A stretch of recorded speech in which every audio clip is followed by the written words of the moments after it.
বঞ্চনা রাজ্যের শাসক দল তৃণমূল কংগ্রেস করেছে। আদিবাসী মানুষের প্রতি তাদের যে ক্রোধ, জিজ্ঞাসা, সেটা প্রকাশিত হয়েছে খগেন মুর্মুকে যেভাবে রক্তাক্ত করা হয়েছে।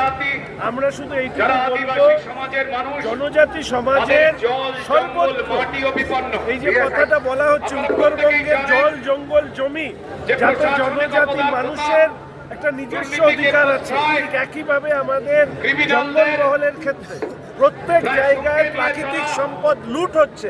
সেই লুটের বিরুদ্ধেও এই লড়াই আমাদের আদিবাসী সমাজের নেতৃত্বে চলছে।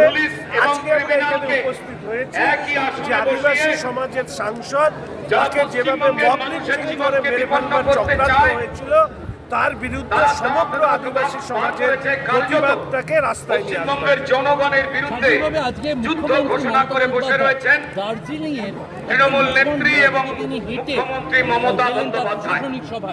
কোন মানুষ তার অধিকারহীনতার কথা বলতে পারবেন না। দেখুন, যে মুখ্যমন্ত্রী সর্বনাশ হয়েছে, নাগরাকাটায় আদিবাসীদের যখন মৃত্যু হচ্ছে, সেখানে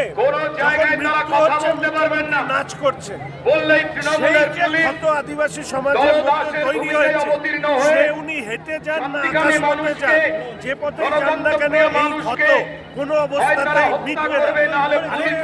মাথায় রাখবেন, মুখ্যমন্ত্রী বারংবার মানুষের প্রতি তিনি তার বৈরী মনোভাব প্রকাশ করেছেন।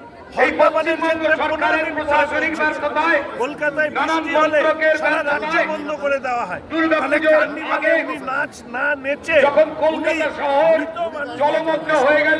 জানাতে পারবেন, সেটুকুও যিনি করেননি, তিনি যাই করুন না কেন, মানুষ ক্ষমা করবেন।